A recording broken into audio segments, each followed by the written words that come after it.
lugar de e que fala. É uma coletânea de crônicas, organizada pela escritora Kátia Fialho.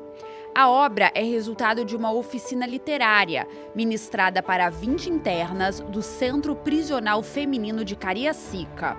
Essas mulheres usaram a literatura para falar de pobreza, abandono e violência doméstica.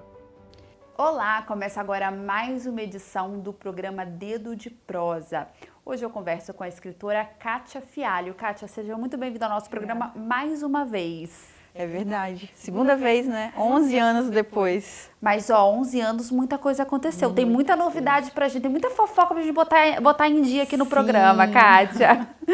Então, eu quero começar falando sobre o seu último livro, que, na verdade, é um livro que você organizou, né? É um livro que tem várias autoras e aqui nos bastidores a gente já botou um pouquinho o papo em dia, que é um projeto muito especial, né? Então o livro ele se chama Um Lugar de e que Fala, né? Um livro de crônicas que foi produzido a partir de uma oficina literária desenvolvida, ministrada dentro do sistema prisional. Kátia, então conta um pouquinho pra gente sobre esse projeto. Bom, primeiro quero saudar todas as pessoas que nos assistem pela TV Assembleia. É um prazer, é um privilégio poder estar aqui 11 anos depois para contar essa história tão bonita. Esse livro é fruto de um projeto que eu posso dizer que é o mais bonito da minha vida. A gente colocou uma ideia no edital de valorização cultural da Secult no ano de 2022, propondo que pudéssemos levar a leitura e a escrita combinadas para dentro de um ambiente prisional. Como naquela altura o edital exigia que o projeto fosse realizado na cidade onde o proponente mora, e eu moro em Cariacica, eu escolhi o Presídio Feminino de Bubu para oferecer essas oficinas literárias para algumas mulheres. Não deu para alcançar todas, né, porque eu acho que são umas 540 pessoas privadas de liberdade lá, mas fizemos esse recorte, né, de uma classe, de uma turma, e aí passamos o mês de março de 2023 lá, com as 2 primeiras semanas de oficina de leitura, utilizando este livro da Carolina Maria de Jesus, Quarto de Despejo, e depois a gente enveredou pelo universo da escrita, da crônica, e essas oficinas de escritas foram ministradas pela jornalista e escritora Elaine Dalgobo, que, assim como eu, também é membro da Academia Cariaciquense de Letras. E foram 20 internas, não é isso que participaram? Entre 20 e 25. E 25 internas. Kátia, como é que foi a recepção, né, do sistema prisional? Porque, enfim, a gente sempre pensa, né, que é um ambiente pesado, é um ambiente difícil, né? E você chegar com uma proposta de literatura, né? Que a gente sabe que a literatura é um recurso muito poderoso de humanização, né? De criatividade e de mudança de vida também, sim, né, Kátia? Como é que foi você chegar com uma proposta dessa no sistema prisional? Para esse edital, a gente já vai disputar o projeto com a anuência da Sejus. Então, antes mesmo de chegar lá, eles já sabiam da existência do projeto, deram a autorização para a gente ingressar na unidade. E quando a gente chega na sala de aula, que lá no presídio tem algumas salas de aula em que elas também estudam, fazem o EJA, né, completam o ensino médio. Quando a gente chega lá no presídio feminino, a gente vê uma turma mista. Algumas que gostam de ler, porque é a principal, se não a única atividade de recreação que há dentro de uma unidade prisional, é a leitura. Mas a gente teve algumas pessoas muito especiais, como a Amanda, não vou me esquecer nunca, e eu perguntei, todas vocês que estão aqui gostam de ler, têm o hábito da leitura? E a Amanda me disse o seguinte: não, eu não gosto de ler. E aí eu falei, mas por que você está aqui então, Amanda? Me conta. Ela, eu estou aqui porque eu quero aprender a gostar. E aí eu prometi para ela que no 4º dia de oficina, que a gente chegasse até o final, se ela estivesse lá com a gente, ela teria mudado de opinião a respeito. E foi dito e feito, ela realmente passou a gostar de ler e também de escrever. Agora, Kátia, você falou que a oficina durou mais ou menos um mês, né? Isso. E aí a gente vê um livro pronto, com crônicas, né, dessas alunas da oficina, enfim. Não é pouco tempo para essa produção toda? Assim, na minha cabeça é pouco tempo para essa produção toda. O tempo, ele acaba não sendo um elemento capaz de validar, sabe, a importância de tudo isso. Foi realmente muito intenso esse tempo, mas a gente construiu memórias, construiu resultado, construiu impacto na vida dessas mulheres e das famílias delas também, que puderam ir ver suas filhas, suas irmãs, suas primas, enfim, tem gente que é até avó lá, participou do projeto, puderam ver suas familiares livres, dando autógrafos dentro do Palácio Sônia Cabral. Escritoras. Isso, Né? Escritoras. Tornadas escritoras a partir deste projeto que foi tão singelo, mas foi também de igual forma simbólico demais, tanto para a vida delas quanto para a minha própria. E, Kátia, o que essas mulheres trouxeram nessas crônicas, assim, que chama a sua atenção, que você pode compartilhar com a gente? Olha, o principal, e me causa, assim, muita tristeza dizer, é a questão da violência e da miséria. A maior parte delas, não foi uma pergunta que eu levei no âmbito do projeto, porque não nos interessava saber qual o delito cometido, mas a maioria delas estavam lá encarceradas por conta do tráfico. E dentro desse extrato, dessas que estavam presas pelo tráfico, a maioria foi porque assumiram crimes dos seus companheiros. Que, na verdade, é um recorte, né, do encarceramento feminino Exatamente. no Brasil. É uma realidade É mesmo, isso. né? Lógico que a gente não está generalizando, mas é de fato uma realidade. É isso. E aí a gente vê muitas questões que estão expostas e escancaradas aqui na nossa sociedade como um todo. Que o que leva essas pessoas, não só mulheres, mas homens, pessoas de qualquer gênero, para esse universo, que levam para esse caminho de escolhas difíceis, é muitas vezes a falta de uma melhor organização das políticas públicas que já existem. Eu disse para estudante do doutorado lá no Texas, que estudou um pouco sobre a produção que nós fizemos, literária no cárcere, eu disse a ela que se nós respeitássemos todo o arcabouço legal que existe no nosso país, não haveriam pessoas com fome, sem ter onde morar, sem ter o que vestir, sem ter ensino de qualidade, sem ter uma saúde de qualidade.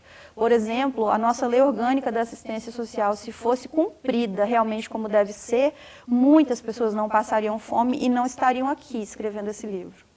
Poderiam escrever de fora dessa Sobre realidade, outras coisas, que não as vidas miseráveis que elas levavam fora da cadeia. E tem a questão também do abandono, que é muito forte, né, Kátia? O abandono dessas mulheres, né? Eu posso afirmar categoricamente para você que no presídio feminino as filas de visitas são vazias. Essas mulheres são 2 vezes julgadas. Elas são julgadas pela justiça e estão ali cumprindo a pena, e algumas, inclusive, nem tinham tido julgamento ainda, tá? Eram provisórias há mais de 1 ano. Isso é um absurdo, é outro absurdo que está escancarado aqui. E quando você vai para um presídio masculino, as filas dobram quarteirão. As mulheres não abandonam seus filhos, seus maridos, seus pais, mas os pais, maridos e filhos abandonam as mulheres. E aí você comentou que essas mulheres, elas puderam se ver enquanto escritoras, né? Colocar a história delas no papel para que outras pessoas lessem. Inclusive, eu queria até mostrar porque elas autorizaram fotos também, Sim. né? O livro, eu vou até mostrar aqui, o livro ele é cheio de fotos. Elas quiseram se mostrar, que elas queriam ser vistas, lidas e ouvidas. Como isso é forte, né? Como isso é forte. Isso é forte e isso nos mostra que mesmo elas tendo cometido um delito, elas tendo escolhido um caminho errado, elas não têm vergonha de dizer que elas já estão ali pagando por isso e que o que elas querem de nós, enquanto sociedade, é que nós possamos abraçá-las e ressocializá-las. E aí, nesse sentido, eu preciso dizer que a literatura, a leitura e a escrita são ferramentas poderosíssimas de ressocialização. Inclusive, há uma resolução do CNJ que fala da remissão de pena pela leitura. Então, a gente precisa de um movimento em que cada vez mais pessoas, que não sejam necessariamente escritores, vão para dentro dos presídios para realizar ações como essa que eu realizei e que possam proporcionar esse caminho da remissão de pena pela leitura. Porque veja que lindo que é você poder diminuir um dia de pena, da sua pena, lendo um livro. Além de tudo isso, você está adquirindo conhecimento, você está viajando para lugares que você não pode viajar naquele momento porque você está encarcerado, está adquirindo cultura, entendendo sobre a cultura do seu país, de outros países, enfim, enriquecendo a nossa jornada pessoal, né? Porque o livro, eu mesma posso dizer que o livro é a ferramenta mais bonita que eu tenho na minha vida, não só de trabalho, mas é uma ferramenta que também me faz ter saúde mental, que me cura, que me cuida, extraordinariamente, muito mais do que qualquer medicamento. Eu ia falar da literatura realmente como uma ferramenta de saúde mental. E eu acredito que para essas mulheres que você conheceu e que você ministrou essa oficina, que poder que o livro, que a leitura coletiva, né?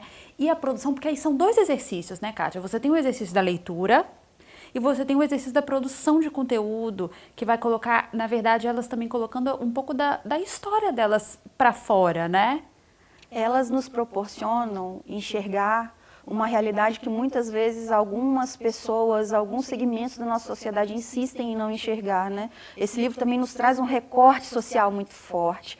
E o livro que nós usamos, da Carolina Maria de Jesus, ele bateu tão fundo, positivamente no coração dessas mulheres, porque era uma mulher favelada, catadora de papel, que ousou catar papel que era mais limpinho do lixo para escrever. É uma aproximação. Elas né? se entenderam totalmente aqui, ó, como Carolina. Elas falaram, gente, a Carolina vivia na favela, que era o quarto de despejo dela. Aqui, o nosso presídio, também é um quarto de despejo. E eu ouso dizer que o presídio é um quarto de despejo 2.0, onde a gente despeja aquelas pessoas que não estão dentro dos padrões de sociedade. Mas que padrões são esses? A gente dá as mesmas oportunidades para as pessoas, né? Para que elas possam atingir esse padrão de sociedade com o qual a gente almeja e sonha. Eu acredito que é saudável a gente querer ter uma sociedade justa, igualitária, ter um padrão de conduta, ter sonhos grandes, né, ter ambição, mas será que para todas as pessoas são dadas iguais condições de realizar os seus sonhos? Será que eu posso condenar uma mulher que precisou roubar um pote de manteiga porque depois de 2 semanas comendo pipoca, tomando água quente, ela não aguentava mais passar por isso? Uma dessas mulheres passou por isso, com filhos pequenos, comendo pipoca por 2 semanas e tomando água quente. Como é que eu posso dizer que essa mulher merece morrer? Então a lógica do bandido bom é bandido morto não cabe para essa mulher, ela estava matando a fome dos filhos dela. E o direito à alimentação é um direito que está salvaguardado na Constituição, que é a maior lei do nosso país. Então, assim, se eu não asseguro, enquanto Estado, condições para as pessoas sonharem, serem felizes, terem onde morar, terem onde comer, terem o que vestir, sabe, terem um teto em cima das cabeças delas, eu não posso condenar pessoas que cometeram esse tipo de delito. Eu não posso dizer que era melhor que elas estivessem mortas. Pelo contrário, eu quero que elas utilizem ferramentas como essa para entender esse erro, ressignificar essa conduta e voltar para cá, para nós, para o ambiente de sociedade, melhores do que elas entraram lá. Mas a gente só vai conseguir fazer isso se a gente tratar essas pessoas como seres humanos. E nessa lógica toda que você está me contando, a literatura de fato é uma ferramenta e você conseguiu utilizar a literatura enquanto ferramenta. Quero falar um pouquinho mais disso, inclusive das mudanças que você traz como escritora para o seu repertório a partir dessa experiência, mas depois do nosso intervalo, Perfeito. Tá bom? Tá joia. O Dedo de Prosa vai fazer um breve intervalo, mas a gente já volta, não saia daí.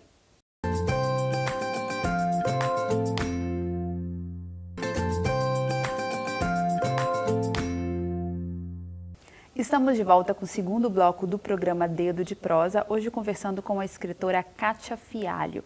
Kátia, falamos um pouquinho sobre o livro de crônicas, eu vou repetir o título, Um Lugar de e que Fala. É um livro de crônicas, elas foram produzidas a partir de uma oficina literária, ministrada dentro do presídio, né? Quer dizer, nós temos escritoras. Você já contou que parte já está até em liberdade, parte Sim. dessas alunas, parte ainda cumprindo, né, a sua pena. E aí a gente falou muito de como foram essas oficinas, né, o impacto, né, para essas mulheres. E aí eu queria que você trouxesse um pouquinho do impacto para você enquanto escritora, né? O que essa experiência te trouxe? Quais são as mudanças, né, que você pode relatar para a gente a partir dessa experiência? Quando eu entrei no dia 6 de março de 2023, você brincou comigo que eu sou apegada com datas, né? Lembro de todas. Nossa, sua memória é ótima. Quando eu entrei lá numa segunda-feira, dia 6 de março de 2023, eu estava em um momento muito ruim, um momento pessoal muito ruim, estava no auge de uma crise de depressão e ansiedade. E pensando, inclusive, em adiar o início do projeto, né, para poder me recuperar.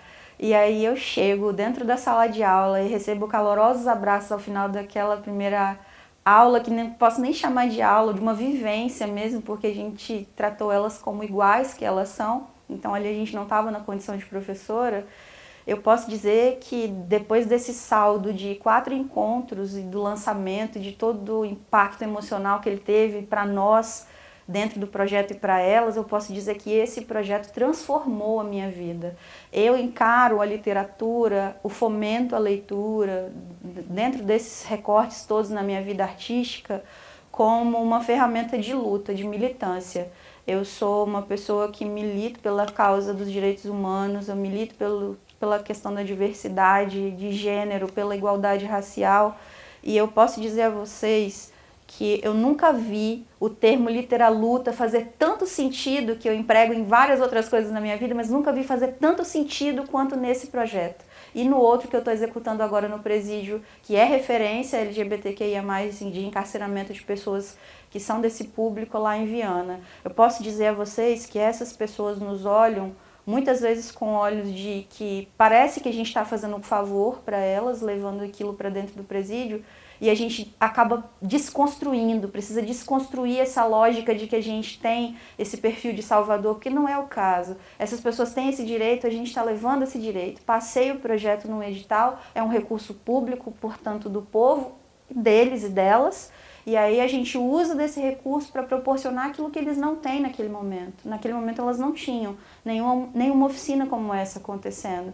Então eu digo que isso transforma a minha vida no sentido de abrir para mim um horizonte possível de atuação como escritora e como mediadora de leitura muito maior, que me mostra que eu posso alcançar pessoas e posso contribuir, ajudar na superação de desigualdades, na superação de desafios, na vida cotidiana dessas pessoas. Se o livro hoje para mim é o meu sustento, ele também pode ser para essas pessoas. Então é isso, é produzir caminhos possíveis de superação desse desafio, desse momento que não define a vida dessas pessoas, não é determinante porque elas vão ser por toda a sua vida. Esse caminho, ele se desenha na frente delas, então muitas vão ter vontade de seguir, vão ter e vão seguir, outras nem tanto, mas de qualquer maneira, esse episódio na vida delas vai ficar marcado para sempre como um momento de uma luz que se acendeu na vida delas e que deu talvez abertura para N outras possibilidades artísticas, como o desenho, a música, a dança, porque as linguagens artísticas sempre combinam, sempre falam, né, umas com as outras. Kátia, aqui na nossa mesinha, a gente tem, além do livro, também uma homenagem que você recebeu aqui Exato. da Casa, da Assembleia Legislativa, e também o projeto foi premiado. Eu queria que você contasse um pouquinho sobre essas experiências. Acredito que, pelo ineditismo dessa iniciativa, né, a gente conseguiu furar uma bolha, né, que é a bolha de um prêmio literário, que seria talvez o mais esperado, né, o mais provável. Eu inscrevi esse projeto depois já de realizado. Nesse caso aqui, do Elas, o livro já estava lançado, mas no caso do edital Diversidades, da Secretaria de Direitos Humanos do Estado, eu ainda estava em processo de produção do livro, né? Mas a gente recebeu esse primeiro lugar com muita alegria, na categoria pessoa física, como sendo uma iniciativa de promoção de cidadania LGBTQIA+. E no caso do Prêmio Elas, foi como uma contribuição para a promoção da igualdade de gênero. E aí a gente volta para o recorte editorial e literário da questão do projeto, que, como é sabido, a maioria das pessoas que publicam são homens. O mercado editorial é essencialmente masculino.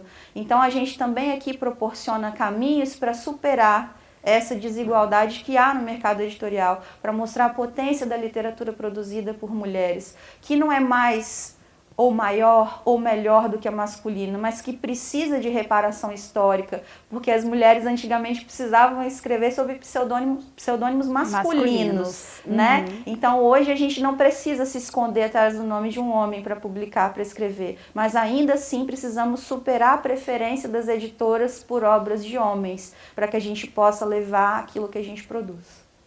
E também o reconhecimento aqui na Assembleia Legislativa. Isso, esse foi um reconhecimento da deputada estadual Irine Lopes, pelo conjunto da obra, como eu te dizia, né? Eu estou nessa carreira de escritora desde 2013, que foi quando vocês me convidaram para vir divulgar o Minha Cariacica, que é um livro infantil, e de lá para cá promovendo, difundindo a literatura produzida em Cariacica, com outras mulheres autoras também, indo para escolas públicas municipais para divulgar os nossos livros sobre a cidade e depois enveredando por esse caminho, né, de literaluta, de promoção das vozes dessas pessoas que a sociedade não quer enxergar e não quer ouvir.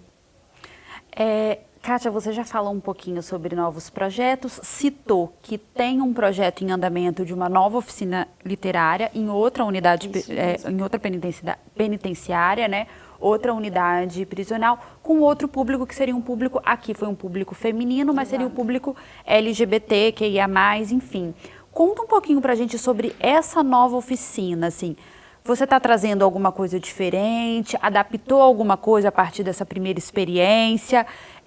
E com relação ao público também, o que você traz para a gente desse novo projeto? Aqui nesse novo projeto, cujo nome é Literacura, Palavra que Abre Caminho, a gente se volta especificamente para uma população LGBTQIA+, 100% LGBTQIA+, e ali a gente está com o escopo de um edital que é de boas práticas de superação da adição em álcool e outras drogas. É um edital que foi lançado no ano passado pela Secretaria de Estado de Governo, e aí eu entro como coordenadora e executora desse projeto pela entidade Humaniza Brasil, da qual eu sou embaixadora para o livro Leitura e Diversidade. Que legal!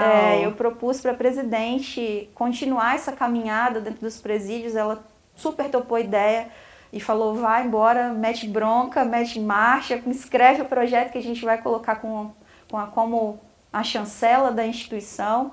E aí a gente olha para essa possibilidade de oficina dentro desse escopo de superação da adição em álcool e outras drogas, com uma veia muito forte na biblioterapia, como uma ferramenta de saúde mental, né? E para tornar isso ainda mais palpável, ainda mais forte no escopo do projeto de oficina literária, nós acrescentamos uma equipe multidisciplinar para estar junto comigo, uma psicóloga e uma arte-terapeuta. Então, a cada oficina, dentro da de leitura e da de escrita, a gente tem uma intervenção em arte-terapia. E no livro, que vai ser produto também dessas oficinas, eles vão poder ilustrar, eles e elas, os seus textos, aqueles que quiserem, obviamente, que não será compulsório, né? A gente vai poder ver aí também talentos para o desenho. E muitas dessas pessoas falaram, eu não quero escrever, eu quero só desenhar nas páginas que eu tenho reservadas no livro. Posso? Pode. Então a gente une diversas linguagens, a gente proporciona um ambiente de acolhimento, um ambiente de cuidado em saúde mental, que é inédito, né? Eu não tive no outro projeto e tive a ideia de colocar nesse, porque acho que lidar com a questão da adição é uma coisa muito séria. E a gente levar um profissional para dar esse suporte nos ajuda a enfrentar desafios momentâneos ali dentro do projeto, como uma crise, né, emocional, porque a gente desperta muitas emoções dentro do universo da leitura e da escrita. E eu levei um livro de um autor trans, de um homem trans, chamado Tom Grito. O nome do livro é Antes que Seja Tarde para se Falar de Poesia. E ele relata a vida nua e crua em verso e prosa. Então, podem acontecer muitos gatilhos, né? A gente sabe que podem surgir muitos gatilhos. E aí, ter uma psicóloga ali do lado que pode chegar no cantinho com a pessoa e dar um atendimento assim, que funciona meio como um socorro emergencial naquele momento, porque o corpo técnico do presídio de psicólogos talvez não seja suficiente para atender a todos os internos e internas. Então, você ter ali para um participante esse recurso de poder bater um papo com um psicólogo durante as oficinas é muito legal. E com a arte-terapeuta também. Então, está sendo uma experiência muito incrível. E agora, nesse momento, eles e elas estão produzindo as suas crônicas que vão resultar num livro. E são quantos alunos nessa oficina? Em torno de 21 alunos. A gente não tem uma frequência exata em todas as semanas de atividade, porque alguns às vezes estão na escola, né, que fazem o EJA dentro da unidade, ou às vezes não estão bem, estão passando mal, estão em consulta dentária, consulta médica, mas a média é mais ou menos essa, entre 15 e 20 internos. E você também está trabalhando a questão das crônicas, ou porque você comentou que vai trabalhar com a questão de desenhos também, né, imagens, mas o gênero textual segue nas crônicas. Isso. Nesse projeto agora, a gente pôde ofertar um tempo maior de teoria sobre gêneros literários E aí a proposta foi assim, eu vou explicar para vocês todos os gêneros existentes. A gente não vai poder fazer um romance porque é um livro coletivo, mas se vocês optarem por um livro de poesia, tranquilo, é democrático o processo, desde lá de Bubu, foi democrática a escolha de capa do livro, também será desta vez. Então a gente ofereceu para eles essa possibilidade. Vocês querem escrever contos, crônicas ou poesia? Eu imaginei logo a poesia também, tá, Kátia? Por isso que eu perguntei. De início, eles e elas falaram assim, não, a gente quer fazer poesia. Inclusive tinha alguns que falaram que queriam fazer batalha de rima depois com as poesias. Mas no final, depois que eles e elas entenderam um pouco mais sobre a teoria a respeito da crônica, chegaram à conclusão de que tinha muito mais a ver com aquilo que a gente quer produzir, né? Com as histórias que essas pessoas querem contar também. Querem falar do passado antes da prisão, querem falar do momento do cárcere, do aprisionamento e querem falar de um futuro possível, livres. E a palavra é livre, né? Então, eu acho que a crônica é o maior e melhor instrumento para fazer esse registro e vai ficar para sempre, né? Porque os livros ficam. Kátia, o nosso programa está chegando ao fim. Eu quero agradecer imensamente a sua participação mais uma vez aqui no nosso programa, Dedo de Prosa. Você já é nossa amiga, já é amiga do nosso programa.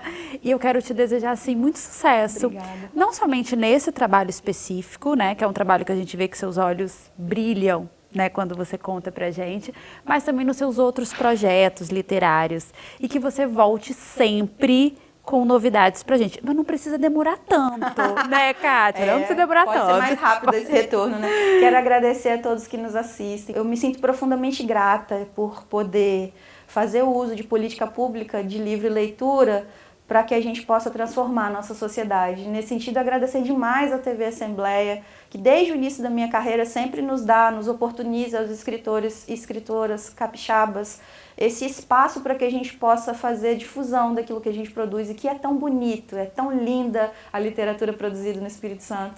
Muito obrigada. É mesmo, nós somos testemunhas, nós estamos aqui para isso. Obrigada. Kátia, volte sempre. Obrigada.